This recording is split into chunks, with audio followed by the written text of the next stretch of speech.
All right, Shabbos, good morning. Today's daf is Tes.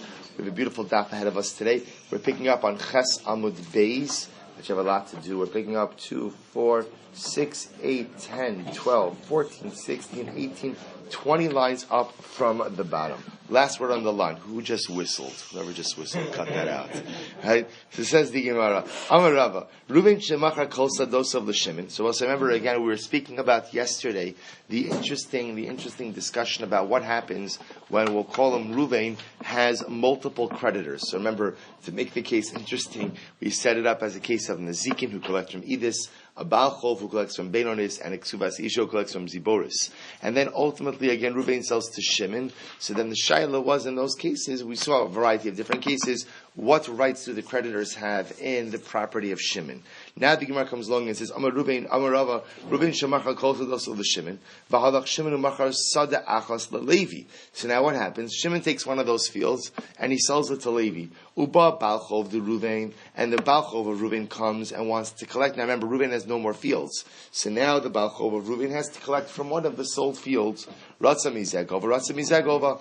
If the creditor wants to collect from Shimon, he collects from Shimon. If he wants to collect from Levi, he could collect from Levi. So velo amran ella dezabin beinonis. So we'll say that's only true if Shimon sold Levi beinonis, because then Rabbi say, remember, a creditor has the right to collect from beinonis. So if Reuven sold Shimon all of his property, and Shimon sold Levi a field of beinonis, so now Shimon has beinonis, Levi has beinonis. So Rabbi teaches me that Reuven's creditor could go after Shimon or Levi for the collection of beinonis. Aval zavin idis v'ziburis lo. But lemais, again, at the end of the day, if Shimon only sold Levi idis and ziburis, then the creditor does not have the right to go after Levi for collection. Why? Because if the creditor shows up, if Reuven's creditor shows up at Levi's doorstep, Levi could say to the creditor, Lahachi daiki v'zabni idis v'ziboris. This is why I went out of my way to only purchase idis and ziboris from Shimon. Why? He says, Ara delo chazyalach, because these are lands that are not fit for you, creditor. You, creditor, are only entitled to collect from Beinonis. So therefore, again, in that case, Levi would get out. Levi would not have to go ahead and honor the claim of Reuven's creditor. Furthermore, even if Levi bought Beinonis, the only time that the creditor has the right to collect him is when lo amran ela de lo shir Beinonis de kavase. That's only if Rabosai, if Shimon sold all of the Beinonis to Levi. But if excuse me. Thank you. Delo matzi amarle hinachti lecha. I'm okay. Thank you. Delo amarle. Thank you. If you brought it, thank you. Thank you. So the Gemara says, so remember, this is only true. When do we say that the creditor can collect from Levi? That's only if Levi didn't leave any. That's only if Shimon doesn't possess any like Beinonis, any similar Beinonis. About Zabin, this is Iburis. I'm sorry. Right. Delo shir Beinonis the Kavase. Delo matzi amalei nachti lecha makom legabi Shimon. Aval shir Beinonis the Kavase gabi Shimon. But I will say, if when Shimon went ahead and sold the property to Levi, Shimon also has some Beinonis still for himself. Then lemaisa again lo gavi mine. Then the creditor would not be able to go after Levi. The matzi amalei hinachti lecha makom legabos mimenu, because Levi could say, creditor, listen, I left you a place to collect from. I.e., I left you. Shimon still has Bain on his property. Go collect from him. So both say. So it's a very straightforward case. All it's saying is that lemaisa, remember, lesson number 1 is that when Reuven borrows money, all of his property is encumbered. And by the way, the interesting part is those encumbrances don't go away even upon the sale of the land, which, if you think about it, is a very dramatic chiddush. Now all the Gemara is saying is that even if the buyer Shimon sells it to Levi, a secondary buyer, those encumbrances still transfer. But lemaisa, again, and therefore Reuven's creditor has the right to go after Levi. But that's only true if what? If Shimon doesn't have the necessary property for repayment. In other words, the Rebbe said there's a progression here. Creditor first shows up at Reuven. If Reuven has nothing, then creditor shows up at Shimon. And only if Shimon does not have it, then can creditor go after Levi. But creditor cannot choose to go directly to Levi for collection. Amra Abaye, Reuven shemachar sada l'Shimon b'achrayis. Well, this is another interesting case. So Abaye says, Reuven sold Shimon property, b'achrayis. So we'll say achrayis means I guess like we'll call it with a guarantee. So a guarantee means what? That Reuven says, listen, I'm selling you my property, and if for some reason the property gets seized in satisfaction of my debts, meaning Reuven saying, listen, I have some outstanding cholos. So I'm not saying that my intention is to repay them, but if for some reason this property gets seized from you, I pledge to make you whole. Right, so guarantee. So what happens? And then what happens? Reuven defaults on his debts, and the bachov, the creditor, shows up to take Shimon's property. He's obligated to do that anyway, isn't he? Reuven sells a field. No, not true. You don't have to sell a field with a guarantee. I could sell you a field with no guarantee.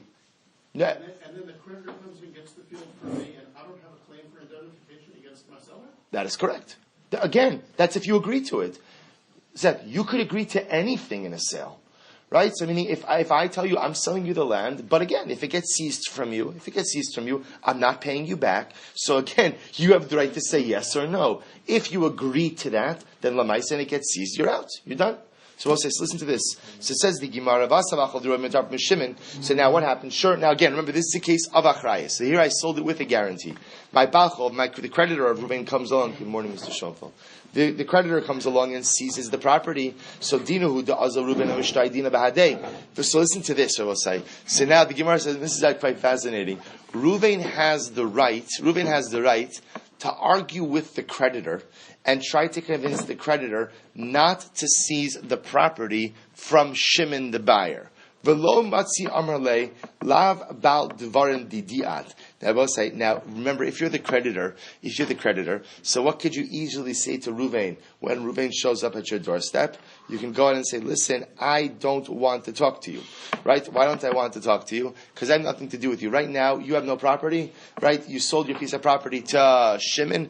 My issue is with Shimon. So Reuven has the right to bring the creditor to Beis Din to try to negotiate another form of repayment. Why does Reuven have that right? Because Reuven could say to the creditor, listen, if you seize this piece of property from Shimon, you know what's going to happen here, which is what? He's going to come back to me. So in order to help me avoid the headache, I would like you to come to Beis Din to try to go ahead and negotiate a different kind of repayment plan. So this is actually quite interesting. So Abai is actually saying, now I will say we happen not to paskin this way, meaning if a creditor has a lien against land and the debtor defaults, the creditor has the right to seize the land. If he wants to try to renegotiate a different form of repayment, that's his prerogative, but there's absolutely no halachic mandate to do so. But Abai is saying that nevertheless the debtor has the right to beg, essentially, the creditor, saying, please don't do this, because if you do this, Shimon is going to come back after me. Similarly, the Gemara says, we will say, others say that this case applies even shelo b'achrayis. So shelo b'achrayis means what I will say. So let's say Reuven sells Shimon again a land without guarantee. Without guarantee, meaning, so therefore again, Shimon's house, now the creditor shows up and takes the land from Shimon, so Shimon has no recourse against Reuven. Even in that case, the Gemara says that Reuven has the right to argue with the creditor and say, let's work out a different form of repayment. Why is that? Because again, Reuven could say to the creditor, listen, please don't seize the land from Shimon. But there's no achrayas, so Reuven's not going to be on the hook. I don't want it to be bragious with me. I don't want it to have any complaints on me. Now, both say, understand, that's not just that I don't want somebody to have complaints on me. Remember, this also could impact you in a financial sense, in a business sense. That ultimately, again, if Reuven sells something to Shimon, and, because remember, the Pashtos, the reason why, we would have to imagine that the reason why Shimon would buy without achrayas is why? Why would somebody buy without achrayas? I mean, if you had to so first of all, there could be a discount. It could be a discount, or it could also be a level of trust. Right? It could also be that he trusts him. So, which again is a bad idea. I mean, I'm not saying it's a bad idea to trust people. I'm just saying, again, halacha has fail-safes for these type of reasons. But again, Reuven could say to the creditor, listen, it's not in my best interest to have Shimon upset at me. Fine. V'amar Abaye, Reuven shemachar sad l'Shimon shelo b'achrayis. So Reuven sold the field to Shimon without achrayis, meaning no guarantee, top of test. V'yatzu alei asikin. And I will say, what happens? Look at Rashi, asikin, orin lomar shalanuhi. So I'll say, so listen to this. So Reuven sells the field to Shimon, and then people start calling up Shimon and saying, oh, by the way, Shimon, it's not your property. That wasn't, Rav should say differently. It wasn't Reuven's field to sell. That was actually someone else's else's field, and Reuven sold you someone else's field. Ad shelo hichzik ba. So if Shimon did not yet do a chazaka on the land, yachal achzer bo, he can back out of the deal. Misheichzik ba and yachal achzer bo. But if he did a chazaka, he can't go ahead and back out of this. So what's what the Gemara seems to be saying over here? Chazaka is a proprietary act. So if he did a chazaka already, then deal's done. If he didn't do a chazaka, then he has the right to say, listen, I don't want to get involved in this, and he could back out of it. So the Gemara says, my taima. So again, so why is it that if he made a chazaka, why is it that he made a chazaka, that he can't back out? In other words, we're both say, if at the end of the day there are people that are claiming that it's someone else's land, that it wasn't Reuven's land to sell, so why doesn't that give Shimon the right to back out even if he did chazaka? So it says the Gemara, the Amarle, Chaysa diketari savris v'kablis. Because literally the seller, Reuven, could sell to Shimon the buyer, could say to Shimon the buyer, you went ahead and you bought, look at Rashi, Chaysa diktiri sak kishura mali ruach. You bought a tied bag filled with air. Now, what does that mean? So, in other words, that you didn't do your due diligence. That lamais again at the end of the day, a tied bag filled with air means if I sell you a bag and it's tied and it looks big, but you don't know what's in it, and I say it's really good stuff in here. You really want to buy this right now, and give me $100. Give me $100, and you open it up and you find that it's filled with air. Whose fault is that? Now, again, obviously, it doesn't make me a very good person, but lamais at the end of the day, the responsibility is upon the buyer to do the due diligence. So I say to Reuven, so Reuven says to Shimon, listen, you didn't do your due diligence on this. I'm sorry. You did your chazaka. You can't back out. So the Gemara says, I'm sorry.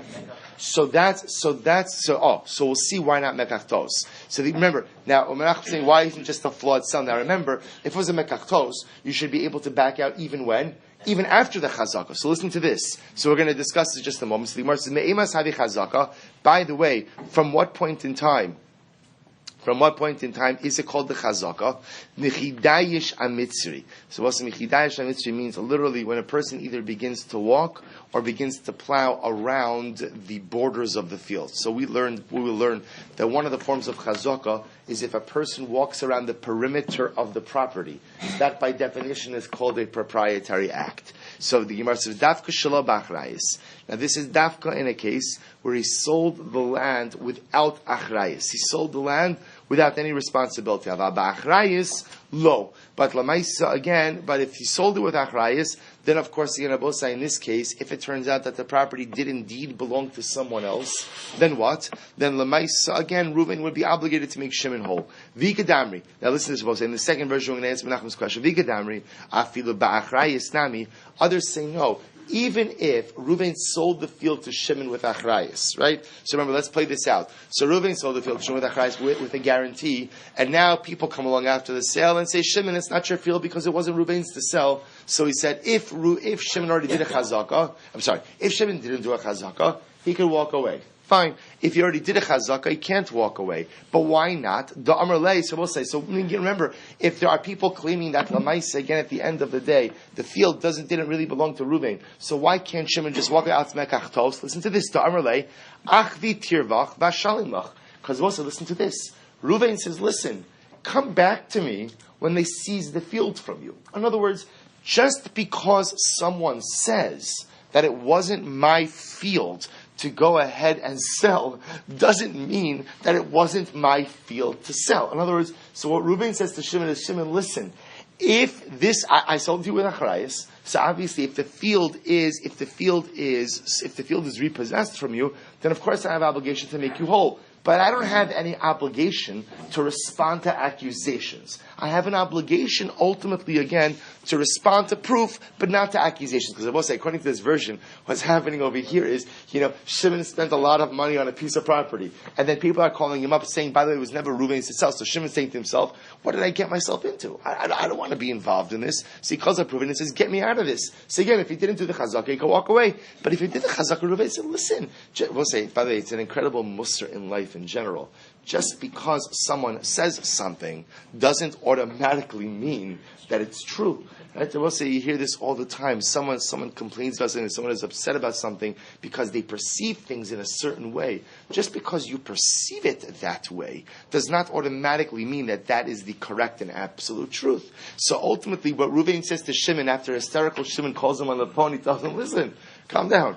I sold you the land b'achrayis. Say if indeed the land is repossessed by someone else, you have a guarantee, and I will make you whole. But until you show me that shtar tirfa means that Shimon went to Beis Din, and Beis Din gave him a document that said that the land was seized by the real owners, until you show up and you show me that shtar tirfa, that document of repossession, I guess is the right term, l'maisa, we have nothing to speak about. Rav Huna Amar, O bekesef o meitov. So we'll say, listen to this. Now we're going back a little bit. If you remember, 2 days ago, we had two different psukim. And we had two psukim. One said kesef and one said meitov. When speaking about going ahead and repaying damages, so one pasuk said that you pay back with money. One pasuk said that you pay back with the idis, with the best of your field or the best of your vineyards. So remember, again, we spent a good amount of time trying to figure out how to resolve that contradiction. Now we're coming back to that. Rav Huna Amar, O kesef o meitov. So look at Rashi. Rav Huna Amar, Lo kash yekra de la'el, kesef o meitov, dahachi kam rachmana, O kesef yitin lo, O meitov sadovsa. So Rav Huna says it's not a kasha. It's not a contradiction. Rather, the Torah is telling you that with damages on both sides, you have two forms of repayment. You could repay with money, kesef, or if you're going to repay with property, with real estate, you have to pay back with meitav. So we spoke about this, remember, again, 2 days ago. This is yesterday. We started this idea that, remember, movable property you could pay back with anything, because there's always a market. Real estate, because it's harder sometimes to move real estate, so the maisa, again, you have to give idis. Fine. So Nachman is kasha against Rav Huna. Yoshiv l'rabo shava kesef afilu subin. But yet, when the pasuk said Yoshiv, that comes to include Shava Kesef. We'll say Shava Kesef means ultimately, again, items worth money, even bran. So we'll say the reason why this is a kasha, because Rav Huna says you could even use Kesef. You could even repay with money. Rav Nachman said, well, the Torah doesn't say you can repay with money. The Torah says you can repay with Shava Kesef, with things that are worth money, but lav dafka money itself. Oh, what's the case we're talking about? Where the guy doesn't have money. So we'll say if he doesn't have money, he could repay with bran. But if he does have money, he could repay even with money. Idol is like pshita, but that's obvious. Meaning we'll say, if let's say again, if I damage Ruvain, and let's say for argument's sake again, I have no money, but I happen to have a lot of bran. So whatever the reason, it was on sale. So I go ahead. So now I'm brand rich, cash poor. It happens, right? So now what happens? So I want to go ahead and I want to pay back my damages with bran. And if I have no money, so of course I can pay back the damages with bran. Ma'odetema, we'll also listen to this, and this is actually very important in Hilchos Nezikin. Ma'odetema amrinan le zil tarach zabin va'aisi le kasef. I'm gonna thought that maybe we tell the damager, listen, go sell the bran. Go sell the brand, and what? Come back with the money. And we are going to come back to this topic, by the way, because this is a fascinating discussion in general in terms of repayment of damages. This comes up, the post can bring down a case, actually a case in the Trumas Hadeshin, where Reuven damaged Shimon, and he caused him whatever we'll call it $5,000 worth of damage. Reuven happened to own a soap factory. So Reuven says to Shimon, listen, I want to pay you. I'm going to give you $5,000 worth of soap. Right, $5,000 worth of soap. So the post can deal with this question. So what does Shimon say? No expletives, right? Right. Shimon says, "What are you talking about? I want $5,000 worth of soap." So Reuven says, "What do you mean? You could put it on eBay. You could sell it." So Shimon says, "You put it on eBay. I mean, not eBay, but you understand me, right? It's the tircha. You do it. You sell it." And you come back to you. So I'm just pointing out over here. Again, that's a sugya. We'll discuss it in Bava Metzia, so we have a little while. But again, but the Gemara says over here, you see, according to Rav Huna, this idea that lemaisa, again, if I don't have cash, I could pay back with metaltalin, and the damaged party can say to me, you go sell the metaltalin, come back to me with the cash. Amar Avasi, I'm not saying it's halacha lemaisa, that's this opinion here. Amar Avasi, ksafim harein kikarka. So Avasi said, money is like real estate. So lemay hilcha. So we'll say, so practically, what does that mean? If you want to say that it means meitav, in other words, that Rashi says that if you want to say that what it means is, even if I have idis real estate, I can still pay back damages with money. That Rav Huna already taught me that. It's not a fascinating case. Rather, it's dealing with the following situation. Father dies, leaves two sons. The two sons split the estate. Now, both said the estate is made up of two parts. There's money and there's real estate. One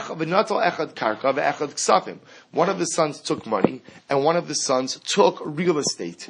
Uba balchov v'notel karka. So we'll say, what happens? The father had a creditor. The creditor comes and seizes the land, the real estate of the estate, in order to go and satisfy the debt. So the azal high v'shakil palga b'ksafim. So we'll say, listen to this. So let's call the brothers Reuven and Shimon. So their father dies, they inherit the estate. Reuven takes the land, Shimon takes the money. What happens? And again, assuming, by the way, they're equal amounts. Creditor comes along, seizes the real estate of Reuven. So what is the Gemara teaching me? That Reuven can then go to Shimon and say, Shimon, listen, pretty much the estate has just been halved. Now we have to split the rest of the estate. So the Gemara says, Pshita. So that isn't that obvious? Hybra v'hybra. Both of them are sons of the deceased, which means they should get to share in the estate equally. So therefore the Gemara says, no. So what's the case? Others frame this case in the total opposite. The Amarle, because we'll say, listen to this. So the brothers could say to each other, Lahachi shaklik safim di mignevi lo mishtamlin laminach. Ulahachi shaklos ara di mitarfa lo mishtalamna lecha midi minoi. Because we also listen to this. In a case where one brother takes land and one brother takes cash, the brothers can say to each other like this: we are both assuming an element of risk. So the brother who's taking cash, right? The element of risk he assumes is what? Cash can be stolen. Cash can be stolen. The brother who takes land, the risk he assumes is what? Land can be seized by a creditor. So what both brothers can say to each other is, look, you assumed your risk, I assumed my risk. So if you wanted what you wanted, I wanted what I wanted. So if the creditor comes along and seizes the property from you, then what? Don't come knocking on my door. Because this is how we chose to divide up dad's estate. So the Gemara says, Ella, so what's the case of the brothers? Ella l'shnei achim shechalku uba balchov v'natal chalko shel echad mehen. So we'll say, rather the case is like this. Two brothers who went ahead and divided up the estate. And again, let's assume there was no cash, only karka. The brothers divided up the estate, both had karka, both have land, and the creditor came along and took the portion of Reuven. So the Gemara says,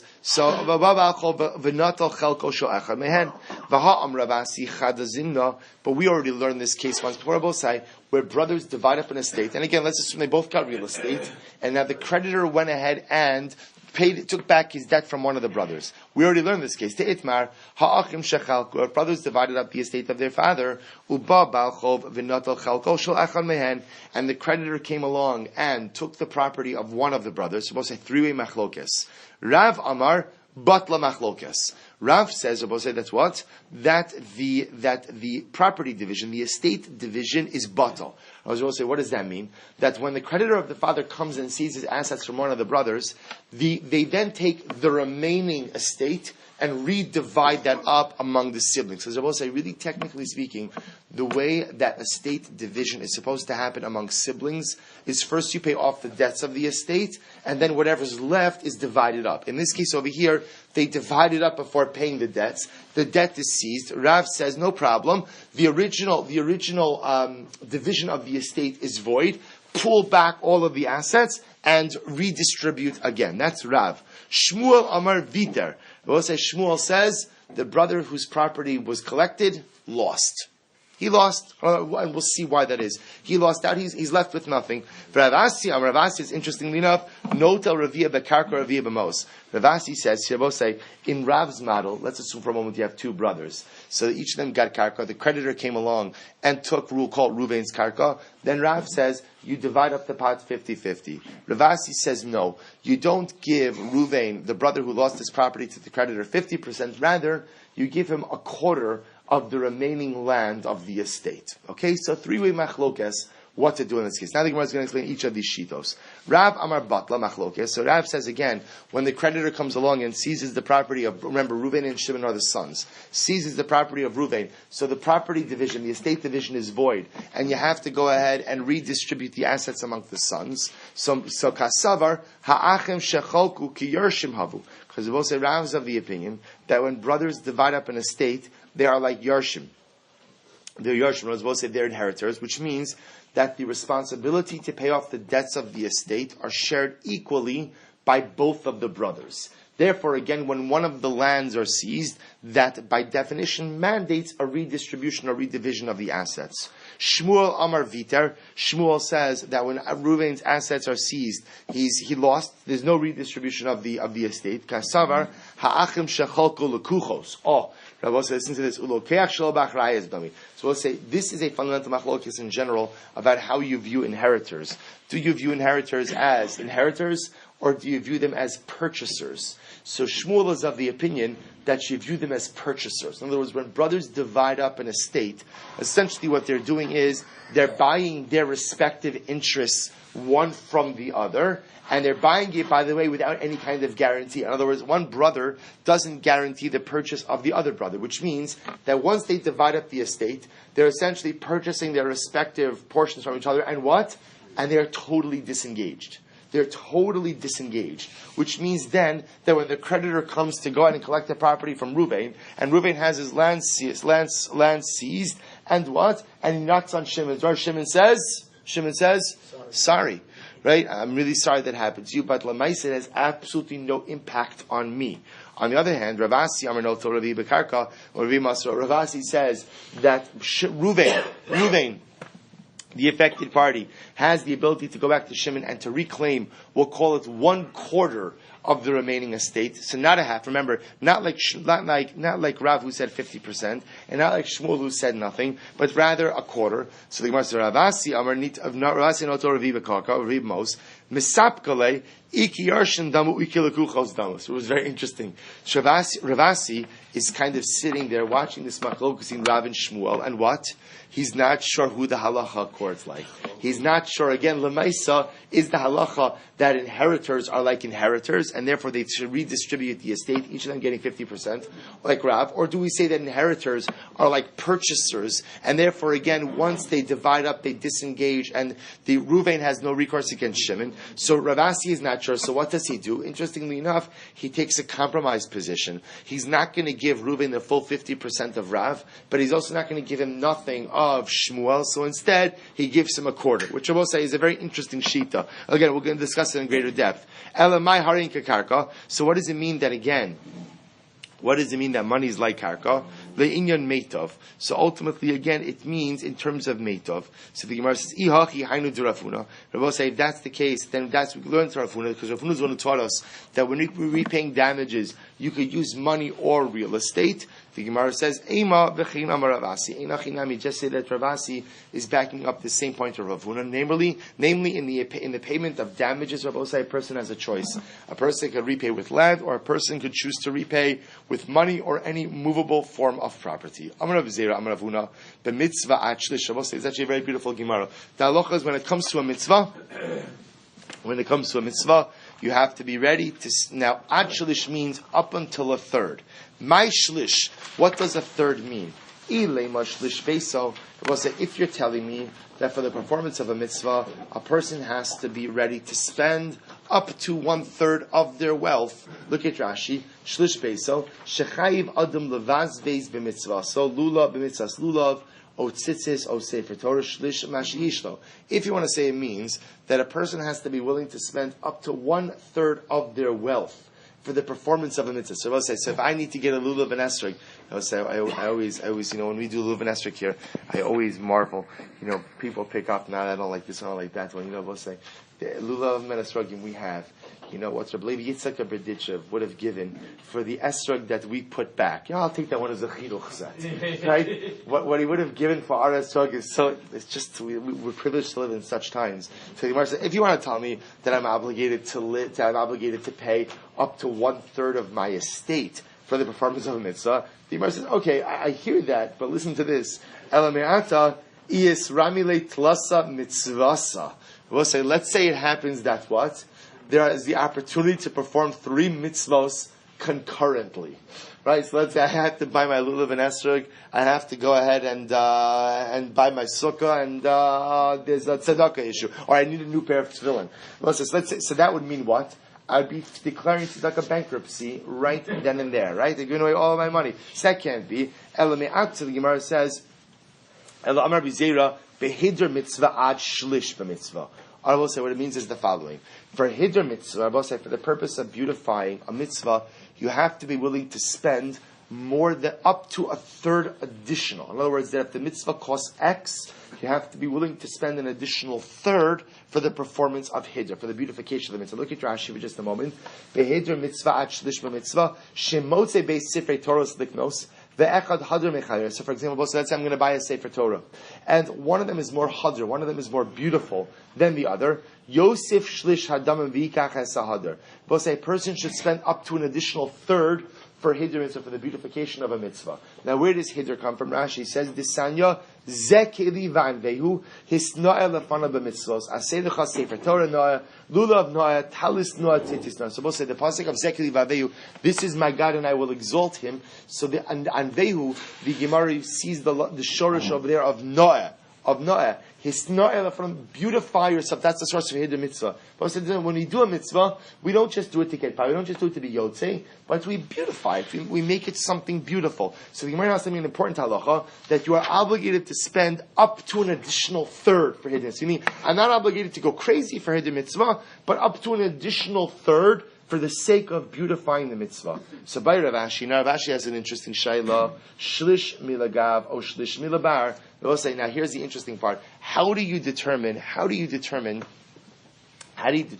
third? In other words, both say, do I take the third from the outside or do I take the third from the inside? In other words, both say, so for example, do you go ahead and essentially say the item costs X, therefore again, so take a third of that and add that on, or instead perhaps what I do is I go ahead and I take the item, the price of the item, I split that into two, and I add on an additional piece just like that. So ultimately, again, how do you calculate the value of Hidr? To which the Gemara says Teiku.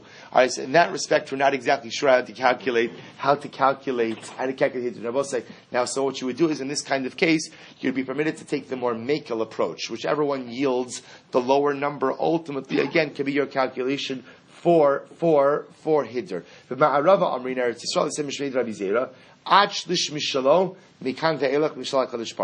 Both say, this is amazing. In Eretz Yisrael, they said that for Hidr mitzvah, up until a third, that's from you. If you decide to spend more than a third, that's from HaKadosh Baruch Hu. Now, what does that mean? It's actually very beautiful. It says the Gemara. So, Ashlish Mishalo, Tahaidu also Shlish Sheyosef Behidr Mitzvah, Mishalhu She'eno Nifrala B'chayev, Ki Darminu Hayom Lasas, V'no Hayom Lasas Litos Charm. Both say, the first third that you spend on Hidr Mitzvah, still beautifying the mitzvah, that's my obligation, and therefore, again, don't expect any form of repayment for that from HaKadosh Baruch Hu in this world. That's from the Ribonosh, that's my obligation.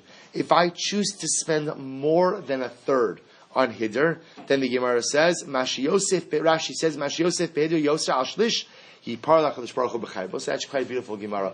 If you spend more than a third, ultimately again on Hidr mitzvah, the Ribono Shel Olam gives that back to you in this world. So up to a third, that's my obligation to spend on mitzvahs, Hidr mitzvah in this world. I'll get rewarded, but I get that reward in Olam Haba.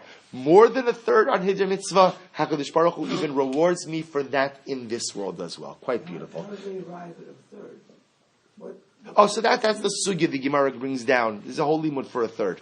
That's not, the Gemara doesn't go into it over here. It's also, the Gemara comes up with a number that is a manageable number, that doesn't represent a ridiculous increase, but represents a normal amount that a person would be able to spend above and beyond the expected asking price. Says the Mishnah, Kol shechati b'shmirasach shati is nisko, anything that I'm obligated to watch, in other words, anything that I was negligent, and let's say it like this, anything that I'm obligated to guard, and I was negligent in guarding it, hechsharti es nisko. I allowed for the damages to happen, and therefore I'm obligated in damages. Hechsharti b'miktsas nisko. If ultimately, again, I allowed for partial damage to occur, chavti b'tashlume nisko kehechsher kol nisko. So we'll say, if through my negligence, I allowed ultimately, again, for some partial amount of damage to occur, I am responsible for all the damage that occurs. In other words, we're going to obviously define the scope of each of these statements.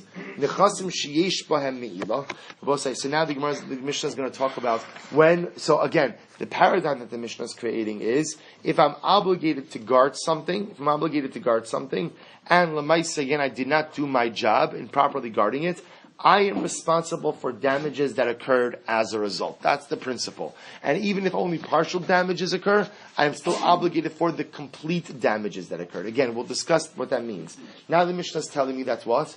That there are only certain types of damages for which I'm obligated. Namely, she'ein bahen me'ilah. Both say I'm only obligated if my animal, if I damage items that are not subject to me'ilah, which means, we learned this before, you're not obligated if what? If my ox damages the ox of Hekdish. So remember again, I'm not obligated, because remember again, Shore Ehu, we learned that yesterday, Shore Ehu, v'lo Shor Shal Hekdish. So I'm only obligated if I damage something that is not subject to me'ilah, which is another way of saying, only if I damage something that's not a property of the Beis HaMikdash. Nechasim shehin shal b'nei bris. Furthermore, I'm only obligated if I damage the property of another Jew. Now we'll discuss this Shabbos as well, because this obviously is a fascinating discussion about damages done to the property of a Gentile. So we'll discuss this. Nechasim hamiyuchadim. Furthermore, I'm only obligated if I damage property that have a defined owner, as opposed to, as we'll see, property of Hefker. And furthermore, I'm obligated if I did damage in any place, with one exception, chutz merishus hamiyuchedes lemazik urishus hanizak v'amazik. Also, with the exception of if my animal damages Ruvain's animal, and Ruvain's animals, and this damage happens on Ruvain's property, right? Or I should say differently, Ruvain's animal damages my animal, and we're sitting on Ruvain's property, that lemaisa, again, Ruvain is not obligated for those damages. And furthermore, again, if Ruvain's animal and my animal are in fields that we jointly own together, and Ruvain's animal damages my animal, Ruvain's not going to be liable for that as well. Again, we're going to discuss each of these cases in greater depth. Furthermore, when the damager damages, he's obligated to repay damages mimei tava'aretz from the best of the land. Says the Gemara, Tan Rabbanon, Kol shechavti b'shmiras shati is nisko. So the Mishnah gave a principle: anything that I was obligated to watch, and I was derelict in my responsibility, and therefore again I allowed damages to happen, I am responsible for those damages. Ketzad, but let's see, what's the case? Shar ubar shemasran lecheri shota v'katan. So we'll say, here's the case. Let's say there was a shard ox, or a bar, a pit, and I gave them over to be watched by a cherish, a deaf mute, shota, someone who's insane, or a katan, a minor.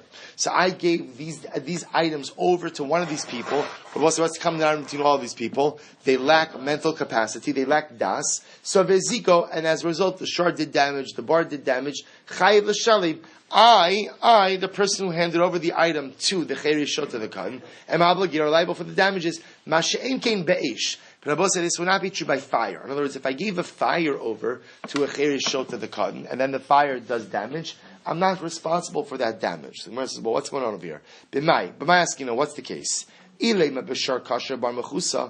you want to say, I'm giving over to the cherish shota, the katan, a shore that's tied up, and a boar that's covered up, digavasa gabe-ish kachalas, and therefore again the equivalent case of fire, where I'm not giving him a fire, but rather what? I'm giving him a burning coal. So ma'ishnahacha. So I'll say, so if that's the case again, so then why would it? So I understand in the case of Eish that I wouldn't be chayiv because I'm not giving him a fire.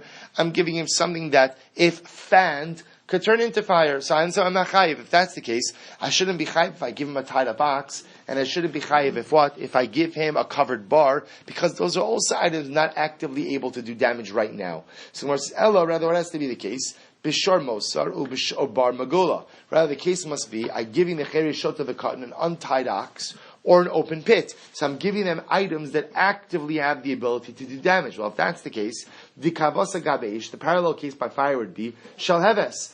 Giving the cherish shota the katan a flame. If that's the case, Masha came beish to pater. So why should it be then that in that case eish should be pater, should be chayv? The same way if I give the cherish shota the katan